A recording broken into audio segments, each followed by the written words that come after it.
Hello everyone out there. My name is Tushir Jain and I welcome you all to my channel Money Plant. I hope you all are doing very good. तो guys आज की video में हम बात करने वाले fundamentals and financials of Ambuja cements limited. जानते हैं कि इस कंपनी का क्या बिजनेस है, कंपनी के फंडामेंटल्स कैसे हैं, फिर कंपनी के फाइनेंशियल्स कैसे हैं like balance sheet, profit and loss account. फिर वीडियो के अंत में मैं अपना ओपिनियन दूंगा कंपनी के शेयर प्राइस को लेकर कि ये भी ओवर वैल्यूड है, अंडर वैल्यूड है एंड कंपनी का फाइनेंशियल स्ट्रॉन्ग है, वीक है एंड आपको इसमें कंपनी में इन्वेस्टमेंट करनी चाहिए या फिर नहीं करनी चाहिए। तो चलिए वीडियो को स्टार्ट करते हैं। Ambuja cements limited is among the leading cement companies in India. It is a member of Adani group, यानी अडानी ग्रुप की कंपनी है अंबुजा सीमेंट्स जब से इसका एक्विजिशन हुआ है। Currently Ambuja cement has a cement capacity of 31 million turns with 6 integrated cement manufacturing plants, 8 cement grinding units across the country। मतलब 6 manufacturing plant हैं एंड 8 ग्राइंडिंग प्लांट्स हैं इसके, जिसकी टोटल कैपेसिटी 31 मिलियन टन्स की है।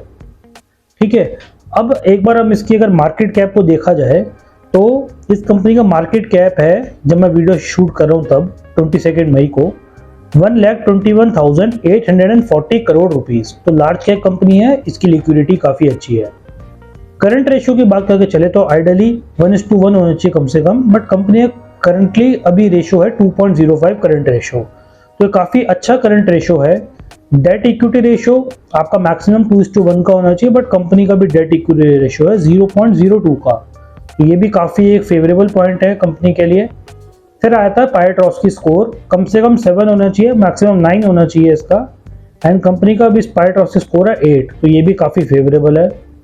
रेवेन्यू यानी कि सेल्स कम से कम 10% की होनी चाहिए, बट यहाँ पे इसकी सेल जो -14.8% की है, तो ये कंपनी के एक फेवरेबल पॉइंट नहीं है। ROCE की बात करके चले तो ये लगभग आपका 15% के अराउंड होना चाहिए, बट अभी करंटली 13.9 अप्रॉक्सीमेटली 14% है, तो मतलब ROCE ठीक है, कंपनी के लिए फेवरेबल है। पैक रेशियो की बात करके चले तो आइडियली लेस देन 1 अगर होता है तो कंपनी हमारी अंडर वैल्यू होती है, मोर देन 1 होता है तो कंपनी हमारी ओवर वैल्यू कैटेगरी में आती है। बट अभी इसका पैक रेशियो 3.97 के अराउंड है, तो मतलब कंपनी का स्टॉक प्राइस अभी इन्फ्लेटेड है, स्टॉक प्राइस ज़्यादा है जितना हमारा एक्चुअली में होना चाहिए फेयर प्राइस के अकॉर्डिंग, फाइनेंशियल्स के अकॉर्डिंग।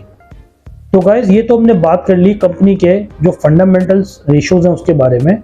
अब मैं आपको मनी कंट्रोल वेबसाइट पे ले चलता हूँ एंड वहाँ पे हम डिस्कस करते हैं कंपनी के जो फाइनेंशियल्स हैं like balance sheet, profit and loss, उसके बारे में।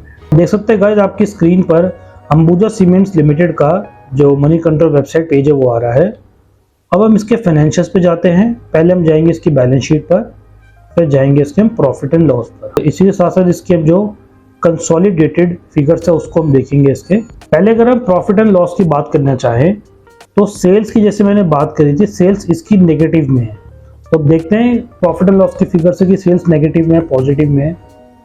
अगर हम दिसंबर 20 से लेकर अभी मार्च 24 तक देखें तो सेल्स इसकी 24,093, 28,548, 30,982, 38,398 एंड करंट ईयर में सेल है इसकी 33,159.64 करोड़ रुपीस। अगर आप पिछले साल के कंपेरिजन में सेल्स को कंपेयर किए जाए, सेल्स इसकी डिक्रीज हुई है, यानी कि सेल्स इस ईयर में नेगेटिव रिलेशन में है as compare to the previous year. तो सेल्स अभी इस साल डिक्रीज हुई है इसकी अंबुजा सीमेंट्स लिमिटेड की। अब अगर हम इसका जो प्रॉफिट आफ्टर टैक्स की फिगर्स है उसको अगर हम देख के चले तो प्रॉफिट आफ्टर टैक्स कंपनी का 3092, 3690, 2237, 2996 एंड 4715। तो प्रॉफिट आफ्टर टैक्स कंपनी का ऑलमोस्ट हर ईयर में पॉजिटिव ही है एंड स्लाइटली ग्रोथ के साथ कंपनी का प्रॉफिट आफ्टर टैक्स बढ़ ही रहा है। बट इस ईयर कंपनी ने थोड़ा अच्छा प्रॉफिट पोस्ट किया है as compare to its previous year. Company ने अच्छी ग्रोथ करी है, प्रॉफिट आफ्टर टैक्स में अच्छी ग्रोथ करी है। ठीक है, अब हम इसके जो बैलेंस शीट के फिगर्स है उसको अगर देखना चाहें एक बार, तो कंपनी की जो शेयर कैपिटल है वो स्टार्टिंग ईयर्स में 397 करोड़ की थी, बट करंट ईयर में इसकी जो शेयर कैपिटल है वो 439 करोड़ की हुई है। एंड कंपनी के पास रिजर्व्स एंड सरप्लस काफ़ी अच्छे हैं। कंपनी करंट ईयर में रिजर्व्स हैं 41,015 and share capital 439 and previous सभी ईयर्स का अगर हम ट्रेंड देख के चले तो कंपनी के रिजर्व्स एंड सरप्लस काफ़ी अच्छे हैं, हायर साइड पे हैं एंड शेयर कैपिटल लो है। सो जो हमारे फंडामेंटल का एक रूल है तो high reserves and low capital is always a good situation for the company. तो ये एक फेवरेबल पॉइंट कंपनी के लिए कंसीडर किया जा सकता है। अगर एक बार हम बैलेंस शीट फिगर से इसका एक बार डेट इक्विटी रेशियो निकालना चाहें तो इसकी जो 2323 इसकी भी 2323 इसकी अभी नॉन करेंट लाइबिलिटी है एंड 41455 इसका वो है शेयर होल्डर फंड। तो 0.05 के अकॉर्डिंग आ रहा है एंड हमारी वर्ड की फाइल में 0.02 था, तो मतलब लगभग ऑलमोस्ट सिमिलर ही आ रहा है।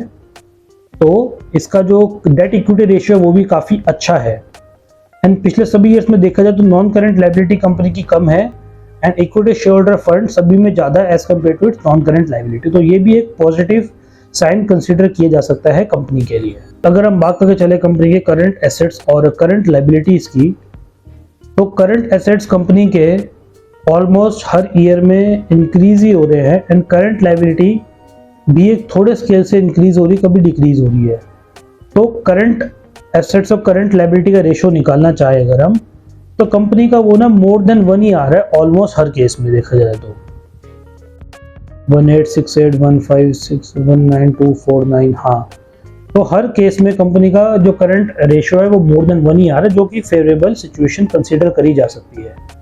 फिर लास्ट में अगर हम कंटिजेंट लाइबिलिटीज को देखना चाहें तो कंपनी का अभी इस ईयर में करंट कंटिजेंट लाइबिलिटी 0 है, जबकि पिछले साल में कंटिजेंट लाइबिलिटी लगभग 8500 करोड़ के अराउंड थी।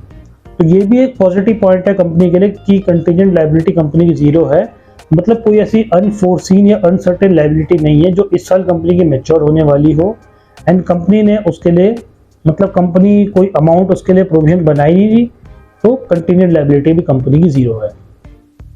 तो गाइस यही था अडानी तो गाइस यही था अंबुजा सीमेंट्स लिमिटेड का फाइनेंशियल्स और फंडामेंटल्स।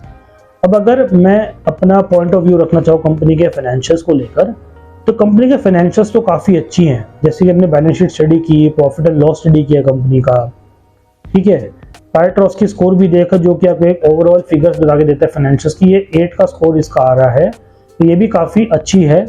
फाइनेंशियल्स के पॉइंट से कोई दिक्कत नहीं है, सिर्फ 2 नेगेटिव पॉइंट है। एक तो कि कंपनी के सेल नेगेटिव है करंट ईयर में भी एंड दूसरा कंपनी का पैग रेशियो मोर देन 1 है, लगभग ये 4 टाइम्स आ रहा है उसका, ठीक है, 3.97 आ रहा है।